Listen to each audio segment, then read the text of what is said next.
What's up, GP Nation? It's your boy RJ. Today, we have one of my closest longtime friends. I'm talking high school friends. Chris CDaught is here. Man, I cannot wait to hear what he has to say. Chris is not only a mentor for men, he is an author, a motivational speaker, a dad, a husband, but he's just an advocate for men and boys and just people in general. So let's turn it over. Chris, thank you so much for being here. We have chatted. Even yesterday we chatted, Sure. and I had to cut you off. I was like, bro, like, calm down. Like, we got to share this on the pod. But, man, just introduce yourself, what you're about, why you're here, and let's go from there. Got you. My name is Chris Daughtery, as you said, CDaught. My organization is called From Boys to Gentlemen. The focus is bringing the father back into the family equation by developing healthy sons, husbands, fathers, and community contributors. A big focus of what we try to do. We want to be the change that we asking for. You know, sometimes we talk a lot about what society has got going on or this generation or whatever we say. But I'm always looking at it from the perspective, what have I done? If I'm going to ask something of you, what did I model for you? So having that opportunity, super grateful to be on your platform. Like you said, we go all the way back. Warbirds, Abilene High Eagles. So you were a 03 baby, though. Yes. I was 02. Okay, so you was But I graduated a little bit. I tell people, I lie and tell people that I was smart and just skip, but I didn't. Got you. My parents were just ready for me to get out the house, so they sent me to kindergarten. Right? You went to kindergarten early? With the pacifier, for sure. Got you, for sure. So you But, man, yeah, so three. From Boys to Gentlemen, what I was telling you off camera is that, man, what you're doing for those young boys, really young men, because you're transitioning into gentlemen with them, what you're doing is so impactful. I love to see it. I love to hear about it because you really are changing culture. You're changing generations. What you're doing for these boys really is killing generational curses. I truly believe that. For sure. And I just want to say thank you, because I was an at-risk kid, you know, 5250 Encino. That's my hood, right? The four ways in, 4 ways out. But if it wasn't for people like you, I wouldn't be where I'm at today. And so from just that community, from our Abilene roots, I just want to say thanks, and I mean it. And I appreciate that, bro. You know, we get into the heavy, what I call a heavy hitter. We don't talk about the weather. We both are ballers. We like ball. You ball, I don't. But yeah, man, we jump right in. And so one of the top conversations that have always like just intrigued me about you is you're not afraid to talk about trauma. No. And you will send me videos via text or via IG, and I sometimes don't respond because I'm still like, wow, like, oh my gosh, like somebody has that courage to talk about that type of issue. So, man, let's get into that trauma, like dealing with past and present trauma, because there's a difference. And just go. I think one of the hardest things when even starting the conversation about trauma, just being honest, society-wise, it's not a safe place for men to talk about trauma. It's not a safe place for men to admit that they're dealing with trauma or have past trauma, whether that be from childhood, whether it be from relationships, whether it be from a societal standpoint. So a lot of times it's all of this. So one of the things I talk about when I'm mentoring with the kids, I talk about, you know, asking, have you ever cleaned your room by throwing everything in the closet? The room looks great, you know, phenomenal. But that closet, though. Now, what happens when somebody else has access to that closet and they open that closet? Because every time you have something going on, you just toss it in the closet. I don't care. I toss it in the closet. I toss it in the closet. And now when somebody opens that door, everything comes out. You don't have any control of how it happens. So when you come into those situations, think about where that plays out in a marriage. Think about where that plays out in a close relationship where you've been trying to hold it together for so long, and now it just seems like it came out. No, it didn't come out of nowhere. It came out of years of ignoring over and over, almost like that check engine light that we don't pay attention to on the car. It's too soon, bro. I have a trigger. My bad. Yeah, the Range Rover took a hit, and the invoice is $45K right now. So Yeah, it's too soon. Check engine lights are My bad. important. My Yeah. bad. I retract that. Edit that Please. out. But no, man, you're right about the closet. I think perception is our reality. For sure. Right. And so a lot of times us men, we're just humans where we don't want anybody to see our ugly because we don't think it's good enough. For sure. Right? And so you and I had a conversation a couple of days ago. I'm driving and I have to seriously pull over. You don't know this. I had to pull over because we started talking about mother wounds. And I wasn't ready because I was having a rough morning already so I own a construction company as well. I was just having a rough morning. And I had just had to let go of my right-hand man. And it was, that total was almost $90K that he's taken from the business. And it's a different type of hurt when you're hurt by somebody you're trying to help. And we started talking about something, and instantly we talked about men bawling and showing off and flexing and having all this clout. And yet I'm single, and it started like just really peeling back all these layers of like, bro, maybe I haven't. Maybe I'm saying I'm healed, and maybe I'm not as healed as I thought I was. Because you said something, and it made me trigger the wound that my mom left me when I was 14 years old. Right? Of, Mom, why did you just call me and tell me about that situation you had on your date? Like, what made you think that was okay to share it with your son, who values you as a mother but also as a woman? Like, it hurt. And so I didn't know how deeply hurt I was by my mom and those mother wounds until you started addressing some of these things. Yeah. And you said something, you're like, man, you probably were walking around flexing the cash in your pocket to get the approval of women, but it wasn't really women that you're trying to get the approval from. It was a woman, and that woman was mom. Yeah. And so just talk about stuff like that, man. Even in the mentoring program, we do a lot of single mothers conferences. Okay. And shameless plug, my book, From Boys to Gentlemen. No, we ain't gonna shameless. We'll bring that right here. Let me see that thing. For sure. If you don't have it, get it. Yeah. And where can they get it? They can get it on Amazon. They can go to xlibris.com.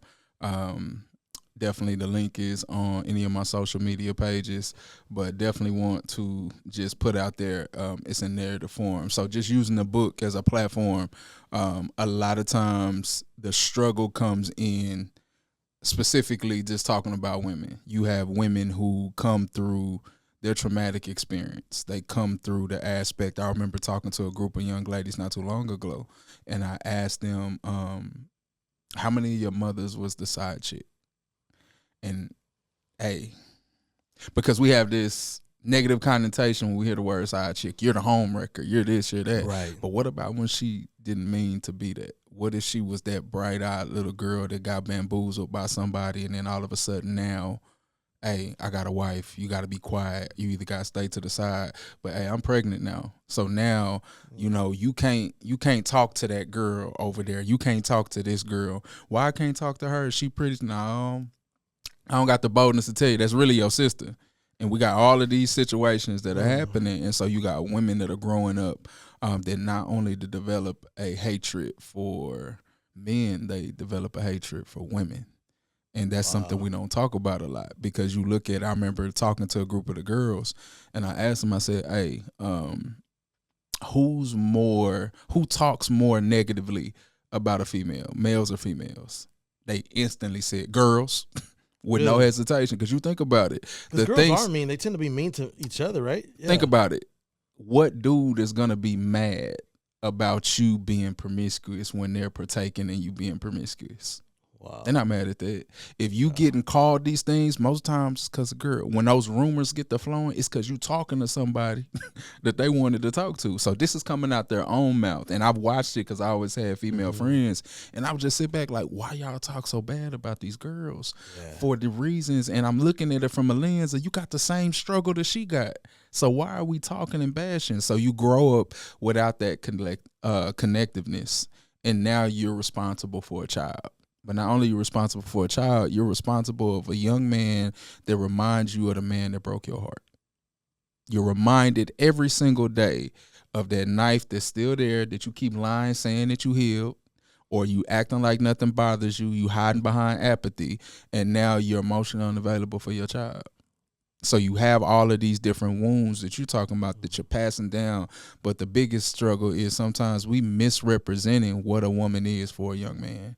So when your mother is drowning in trauma, it's easy to attack her, but it's hard to put that hand out and pull her out of that thing that she's drowning in. And oftentimes we don't know because we feel like it's us because we're there. And I always tell people that you only punch the face you can reach.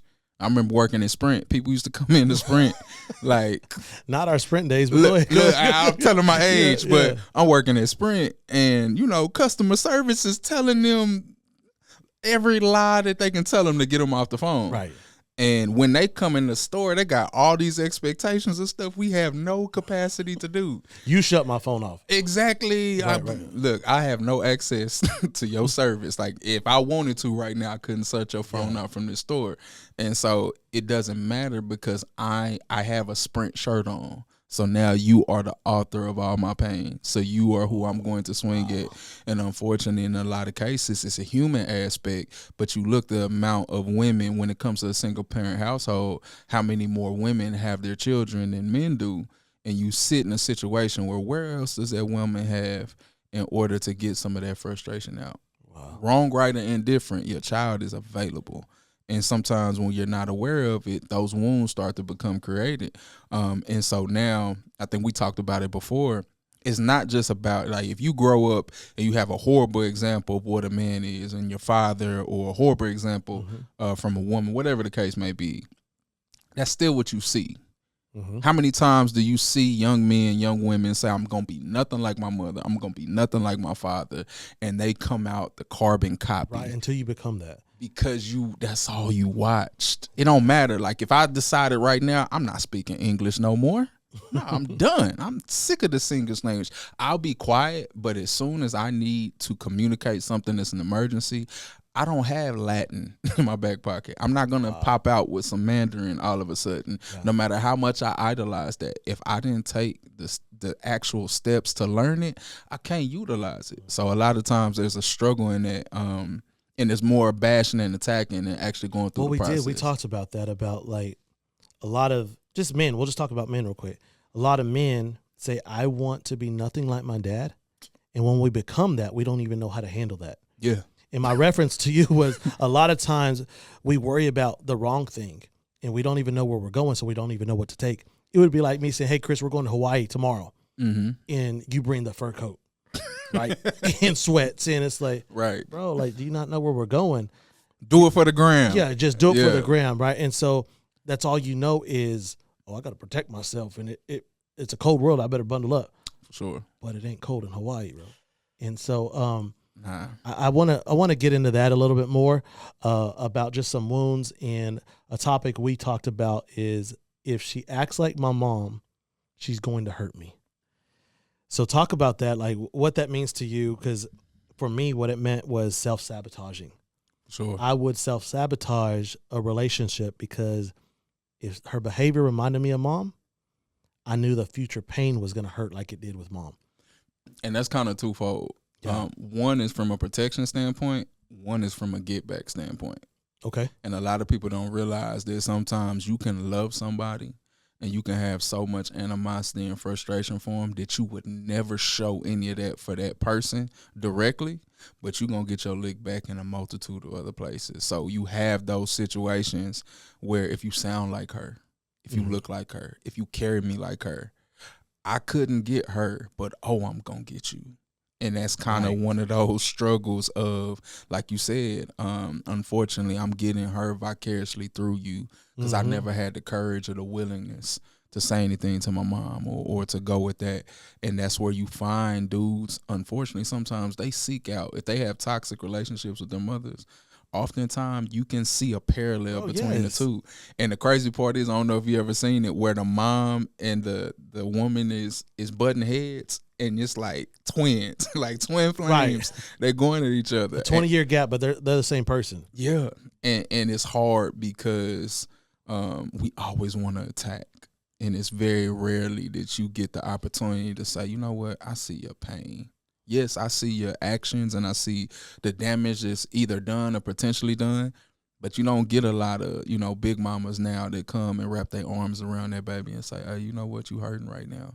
Or women that are allowed to really have a safe place for emotion. One of the things I hate with a passion is the dismissal of a woman just because she's emotional. I think that becomes damaging because now we're allowed to remove responsibility from myself just because she's emotional. That don't change the fact you were cheating, bro. That don't change the fact that you was wilding just because she screamed and yelled and you kept it calm. And there's, that's where that gaslighting term comes into place where, like, I'm just trying to get you to flame out so I can avoid responsibility instead of saying, you know what, let me stand on business and say, even when I'm talking with some of the young men, we talking about relationships and getting a marriage. Yeah. Everybody like to quote, I'm the head of household. I'm the head of household. Bro, do you know what that means? Do you know the responsibilities that come with that? It means you're responsible. It don't just mean control. It don't just mean you do what I say. It means that I'm responsible for your well-being. Yeah. So that means I have to put the team in the best positions. If you're better at this or I'm better at that, or if it's more conducive for me to do these things, or at this point right now, I gotta carry you as a child. And I don't mean that in a derogatory sense, but I gotta understand you ain't healed from that. Wow. That's not something that you're ready to deal with. And a lot of times, because we've taken out, say all the time, the gentleman and from boys to gentlemen means lifetime student. We stop learning, bro. We stop learning ourselves because we have arrived, right? We're healed, right? We're healed. We're now healed. I can go public. I can tell everybody. Now I can make that profile on Hinge or whatever because I'm healed. Yeah. And now I have a platform, right? Yeah. Man, I wanted to say something about that is what you were talking about, just like because you truly are an advocate for just mental health, not just for men, but for women, but just for just people in general, right? For sure. How does that work when you said women tend to kind of get a bad rap because they're emotional? Mm-hmm. I had that same concept, that mindset. If this woman is crying, man, she's just, trying to get over, trying to manipulate. But also, that's it. That was the word I'm about to use, is manipulate. So I can't trust the cry because I know I can't trust the heart. So I don't care if I make you cry because I know deep down inside you want to manipulate me. You're going to use me to your benefit. And so those tears don't even affect me anymore because I can't trust the heart.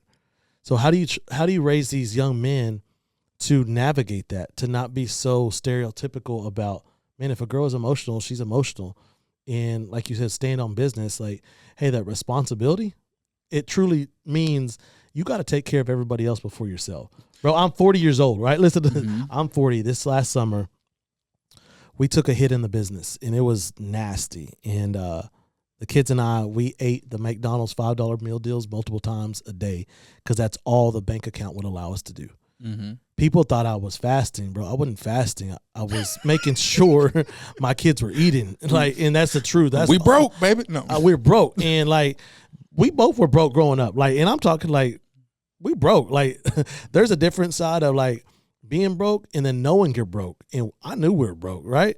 But I seriously had to call mom and dad, and I was like, hey, what are some recipes that I can cook for the kids? Because I can't even go to Little Caesars. We got to make things stretch. And that was a responsibility that I'm thanking God now that I was able to be a man that would step up, because in my past, y'all got to go with your mom. I got to deal with myself. I got to get out. I got to go make sure that everybody's seeing me out in the streets, or they're seeing me in the clubs or whatever. I got to be seen. But mentally, my heart had changed, and I was healed to the point where, that's my flesh, but also the man inside of me stepped up, stood on business, and said, hey, I'll go without to make sure that they don't. Right. But so talk to me about how you train these young men to do that, to really stand on business even while they're hurting.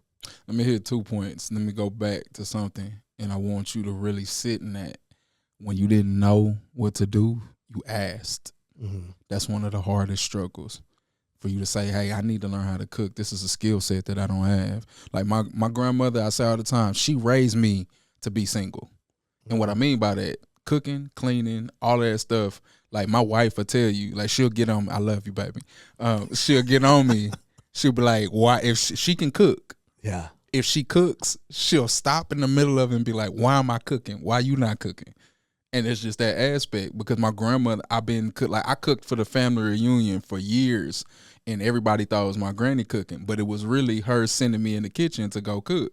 So I picked up these skills and now, I share them sparingly in certain places, but my wife is like, you go cook. Like, not because she don't want to, but it's like, you're better at this. So go do it. And like, it's hard for people to take ownership of places and skills that they don't have. So flipping back over to the question at hand, one of the things that I do when I'm doing activities and stuff with the youth, we talk about the silent interpreter. So I'll put two young people up and I'll have them try to relay a message, but the whole time I'm intercepting the message and I'm coming in. So one young man will be like, hey, I like your shoes.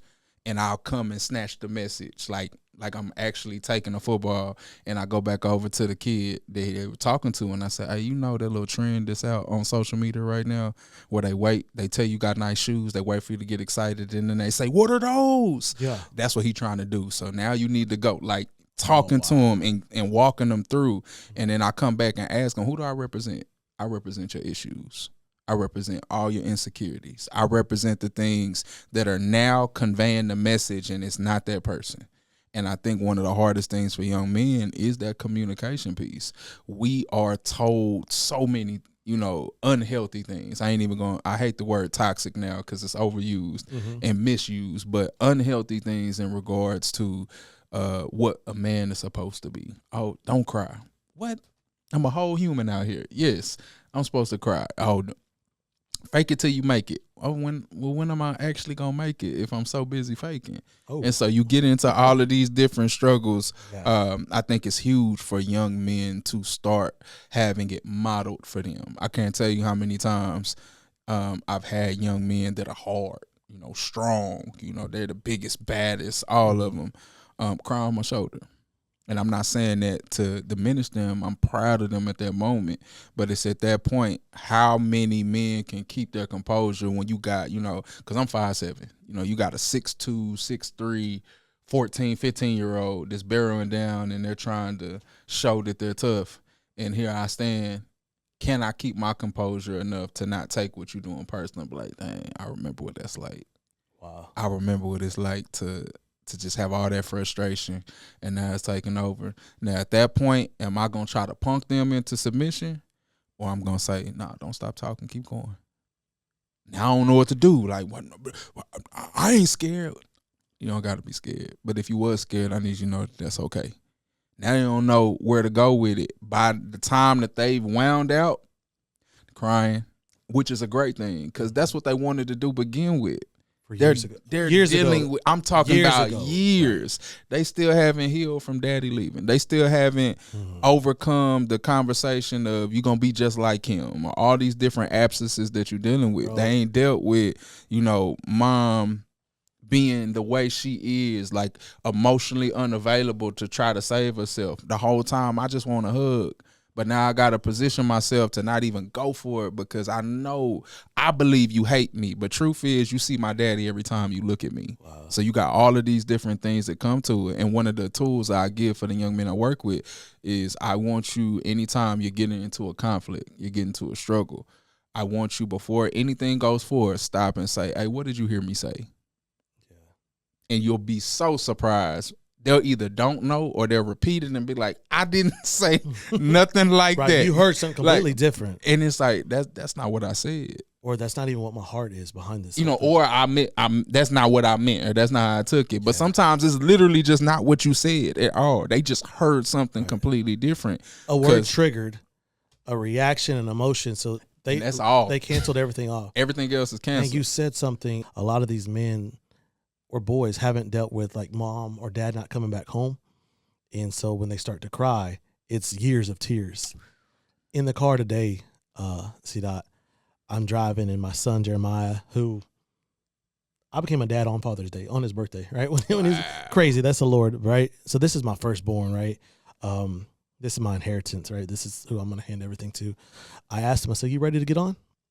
And he's like, the pod? I was like, yeah. And he's like, I don't know. Jay's just real chill. And I said, we would talk about like when I went away to prison. And I said, how did you deal with it? Chris, he said something that broke me today. And he said, I never did. Never did. And so we were taught. I remember being his age, dealing with issues that mom went away or dad was whatever, did whatever. I never dealt with them. And so I kept that hurt buried inside. And so when things would happen, I would burst and I would lash out. And it wasn't that wasn't the victim that was in front of me. It was just the person that you said we tend to punch who we can reach. For sure. Right. And so, man, thank you for this. Tea time like I got All right, everybody. It's one of y'all's favorite segments, Tea Time, where we ask each other questions based off what you guys have sent in. We have no idea what's behind these cards. I will ask Chris, and he will ask me. It's rapid fire, so we have no time to think about it. It's just you spit off the first things that come to your mind. This feels like Who's a trap. first? Who's first? It is a trap. I'm going first. You Let's know. see. Oh, you're okay. What's a lie you used to believe about yourself that you've had to unlearn? Hold on, read that again. That's what I said. I thought these were fun questions. What's a lie that you used to believe about yourself that you had to unlearn? Love was enough. Close the interview. Let me know. Yeah, love's not enough. So It's not. What's something people often misunderstand about you? I would say that I'm really not an extrovert.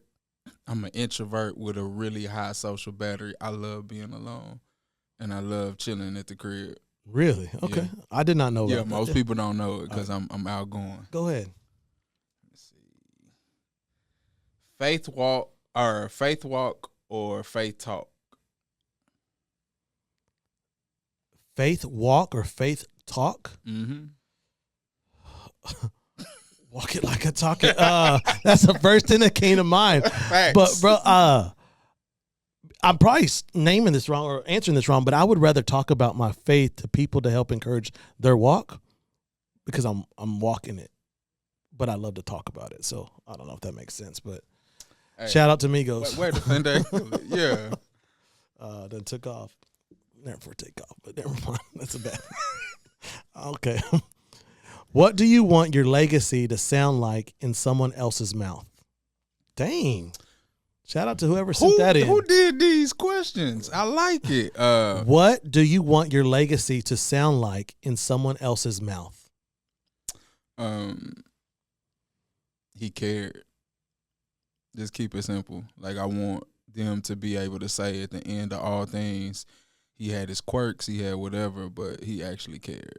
I love it. Go ahead. 2 more. What's a prayer God answered in a way you didn't expect? Whoo. What you got, RJ? My kids are in studio, right? And gosh, I'm gonna cry right now. When I was locked up, I believed that life would not look like this. That I truly believe that the Lord could not restore. And not only has he restored, he's made it better. I'm in construction, and so I tell people this, that when Chris goes and he hires me to renovate his house, even if I strip it all the way down to the studs, I'm not going to build it back the same way it was. Right. In God's kingdom, restoration looks like better than ever. It doesn't look like the old, outdated version of love. When he restored our relationship with me and the kids, it's better than ever. Yeah. It far exceeded the Ephesians 3:20, where he is able to do exceedingly abundantly above all that I can ask, think, or even imagine. I imagined it being okay and good and having fun, but this season of my life, he did what only he could do. And so, yeah, that's I wasn't ready for that question, but yeah. Hey, I was ready for it. All Ready to hear right, it. let's see. Oh, I dropped one. Maybe that was the real one. Oh, I like that one better. See, I Build it yourself or hire it out. build it myself. I love to play Bob the Builder. Really? Yeah, I'm country boy. You are? Yeah. Because you even do the landscaping and stuff like Yeah. that for the organization. All right, go ahead. Gospel playlist or country hits? Gospel, bro. Like, yeah, gospel. I'm for the 4, right? Like that's just my roots. Gotcha. Last one.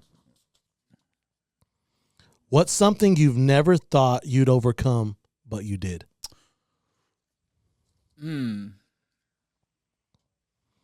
already brought it up, abandonment of my mother. What a lot of people don't realize, especially like in the hood, they'll be like, "Oh, I don't know who my dad is. I don't know who my dad is either," and it's kind of like almost a bonding thing. Yeah. I think one of the things we don't speak a lot, when your mother leaves, you don't expect anybody to stay, and that's not always something that people can articulate. And so a lot of times, and I speak for myself, I went into so many relationships looking for the love of my mother. And it was just an aspect. It wasn't so much that I wanted them to baby me. I wanted them to give me that unconditional, I won't leave you. And so it was just a repetitive, like, this is my expectation. She left. She wasn't there. There's no way you going to love me or care about me. So I didn't think I would overcome that. And my wife broke me. So shout out to Vita Daughtery. She broke me and made me learn, like, hey, nah, number one, you gotta love yourself, and 2, that's gonna give me the opportunity to love you. And so I'm super grateful for her. But she encouraged me to do the work for that to even be a possibility. So that's definitely it. Never thought I'd That's dope. that. Yeah. Sweet. That's it for that segment of Tea Time. We absolutely love those questions. Continue to submit them to us. Link is down below of how you can submit them to us. We love them because they're so spontaneous. Some are funny and some are like you experienced. Some are deeper than others, and we like them all. All right, it's time for my favorite segment called Mic Flip, where I become the guest and the guest becomes the host. So today, Chris, I am flipping the mic to you. Okay. And it's time for, hey, RJ, it's your turn to go public. So you get to ask me whatever you want. And there is no question off limits. So you ask away and I will I'll answer. So the mic is yours. So we're gonna start heavy and then we'll end a little lighter. Okay. So the question that I have for you, you having 2 sons, a very uncomfortable topic that we often don't talk about when it comes to things like molestation. It's usually heavy on the female, but we really don't talk about young men being molested by women. So as a father, what would be your response to your sons coming and telling you that they were sexually assaulted by a female?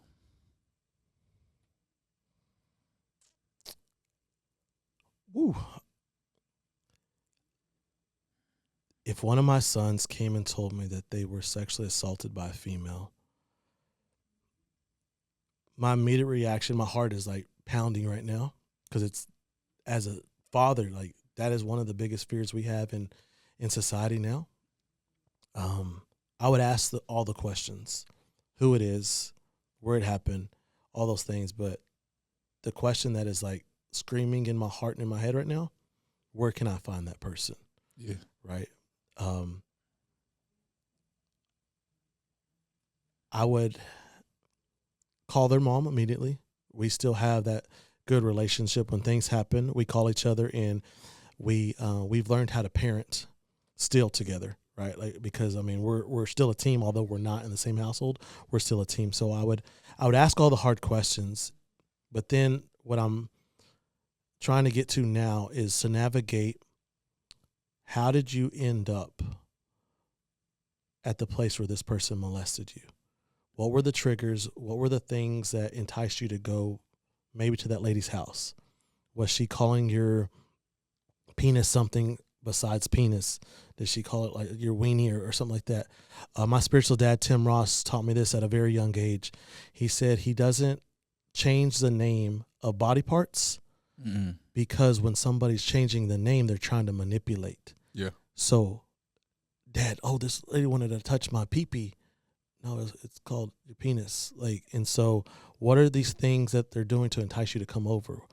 What triggered you, and why did you feel the vulnerability of going to this person? Sure. Or did she just come in and take advantage of you? Of course, all those things. And then, like I said, the scream is, where's she at? Chris, I got 5 sisters. Look. I got 5 sisters, and they're Look. Mexican. I would ask all the hard questions, and then I would try to get to the root.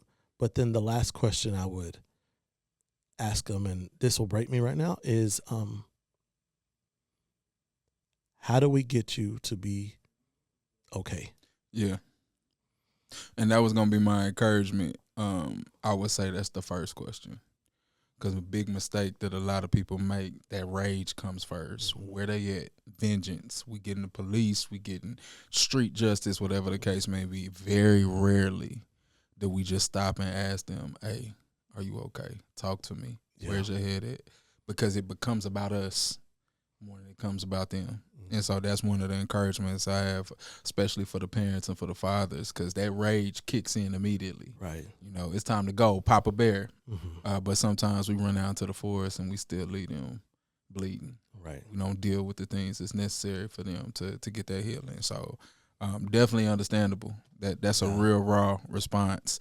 The second question that I hold is, what type of husband do you want for your daughter? Ooh, what type of husband do I want for Selah? I've never been asked that question in my life. So good job on that.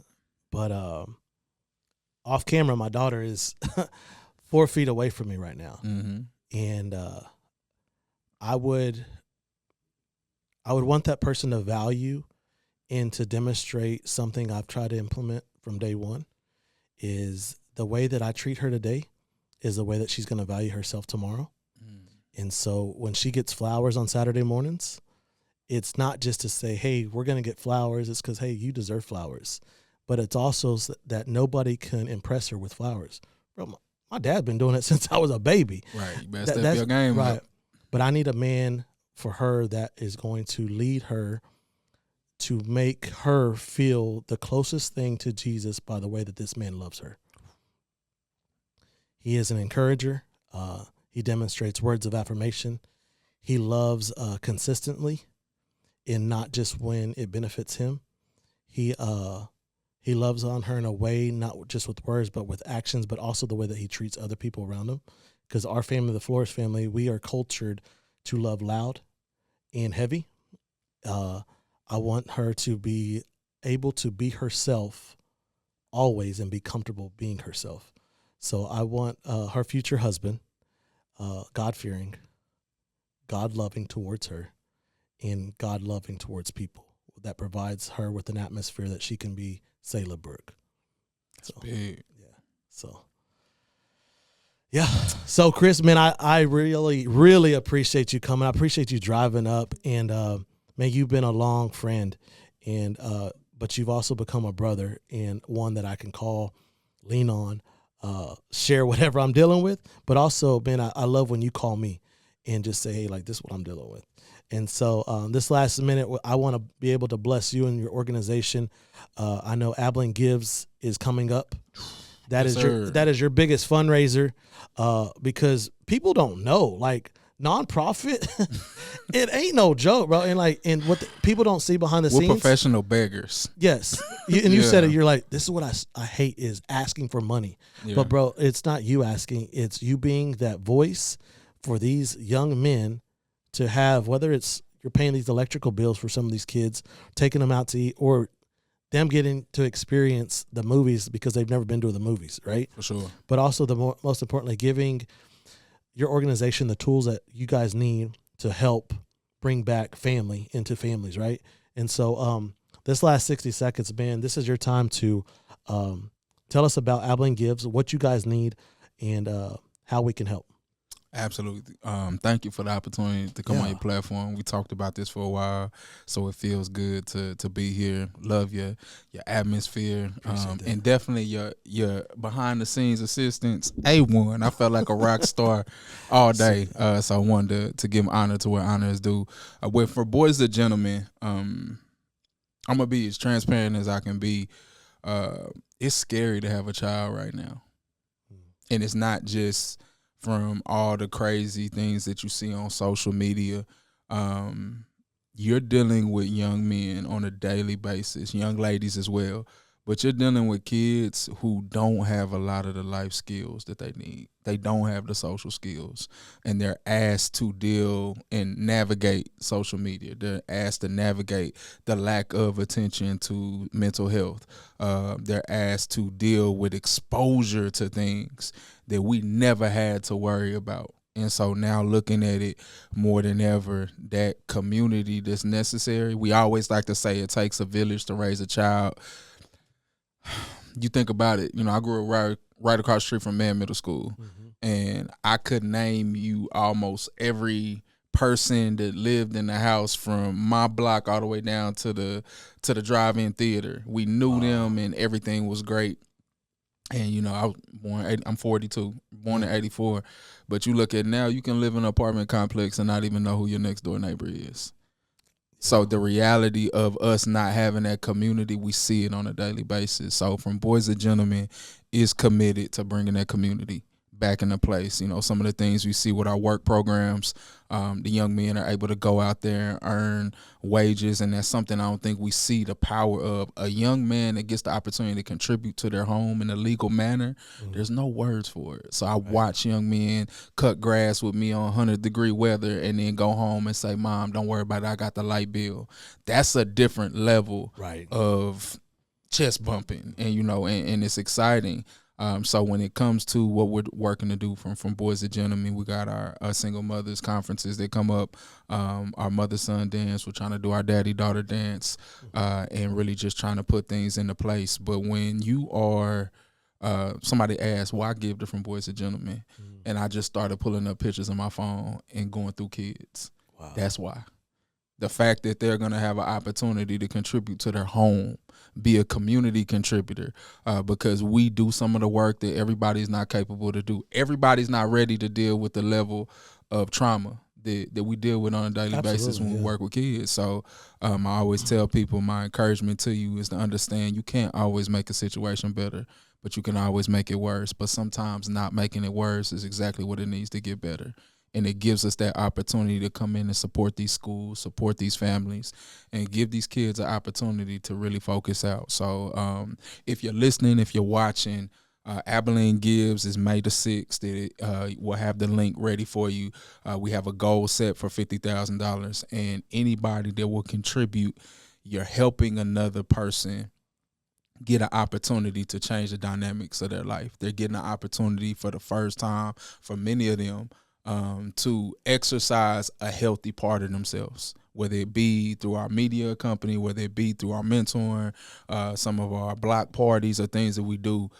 It really is about these kids getting an opportunity just to be kids, just to go out and show some kindness with all the chaos that we got going right now, whether it's political or whatever, to really have a chance just to say we can outpower some of this stuff just with some love in our community.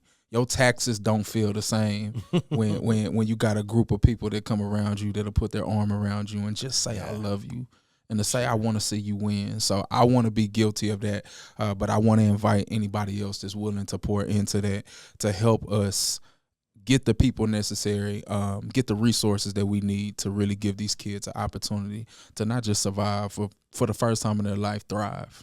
That's so good. I tell people that it's almost impossible to dream when you're barely surviving, right? And so, man, Chris, from us here at Going Public to even my construction company, we want to just say thank you. We will donate personally to that.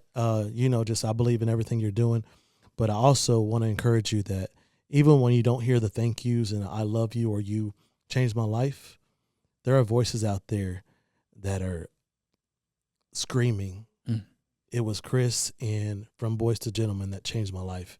and gave me opportunity. So, man, from a Abilene native to another Abilene native, Yes, I just want to sir. say thanks, man. Thank you. So, yeah. Well, GP Nation, that is it for tonight's episode. If you enjoyed this pod, make sure to go follow Chris at CDaught3 for his personal on all social media. We will also drop all of his handles and all of his links below. But once again, please like, share, comment, and most importantly, subscribe right here to Go in Public Podcast. Later.